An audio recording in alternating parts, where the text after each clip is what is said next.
ఏం చెప్పదలుచుకున్నారు ఈ యుద్ధాల విషయానికి వస్తే? బుద్ధి, సిగ్గు, శరం, లజ్జ లేకుండా మాట్లాడొద్దని చెప్తా. ఎన్నికల స్టంట్ అని కావాలరా? ఆల్రెడీ మొన్ననే ఎలక్ట్ అయినాము సెంట్రల్ గవర్నమెంట్ లో. ఎవరికి కావాలి ఎన్నికల స్టంట్? బీజేపీ అంటే భారత్ కే లియే జాన్ దేనా పార్టీ. బీజేపీ అంటే భారత్, జే అంటే జాన్, పి అంటే పార్టీ. అంటే భారత్ కే లియే జాన్ దేనే కే లియే రెడీయే మా కార్యకర్తలు. బీజేపీ అట్లనే ఎవరైతే ఉగ్రశక్తులకో భారత్ కి లియే జాన్ లేనా పార్టీ. అంటే భారతదేశం గురించి జాన్ కూడా తీసుకుంటామని మా పార్టీ గొప్పతనము. మీకు విమర్శించే అంత స్థాయి, అంత అర్హత ఇప్పుడు లేదు. కానీ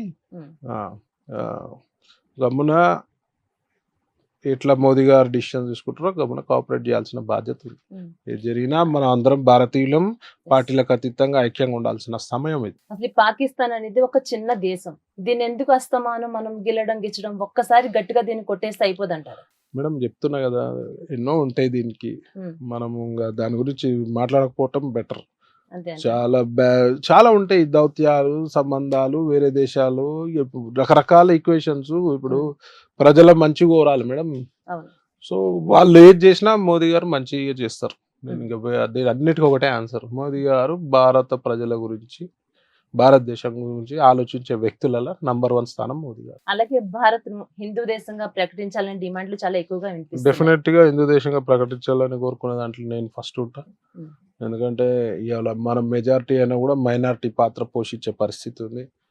ఇవాళ ఎక్కడ చూడు హిందుత్వంపై దాడులు, హిందువులపై దాడులు, గుళ్ళపై దాడులు, దేవుళ్ళపై అనుచిత వ్యాఖ్యలు చేస్తున్నారు. అంటే భయం, భక్తి లేకుండా పోయింది. కొత్తగా ఈ నాస్తిక కుక్కలు తయారైనాయి.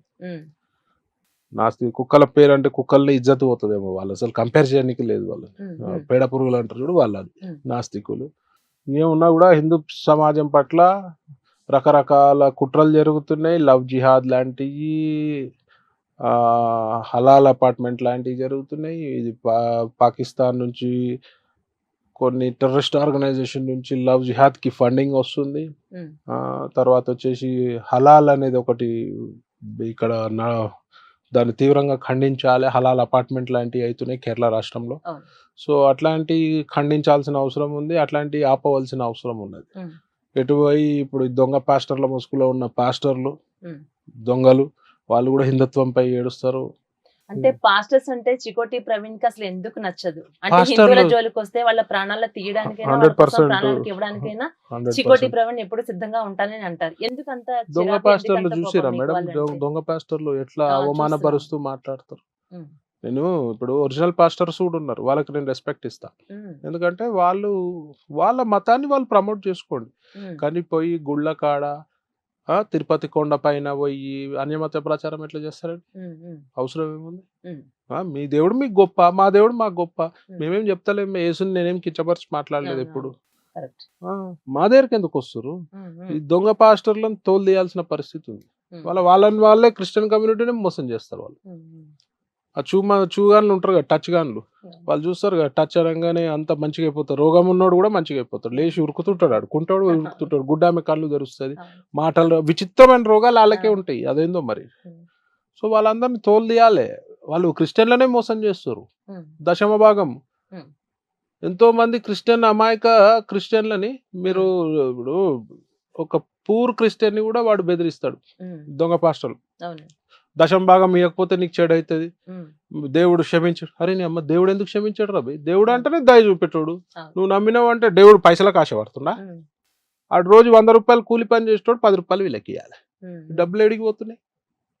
వీళ్ళకి ఎందుకు ఇవ్వాలి? అమాయకమైన క్రిస్టియన్ ప్రజల్ని మోసం చేస్తారు వీళ్ళు. దొంగ పాస్టర్లను మరి ఊకోవద్దు కదా మరి.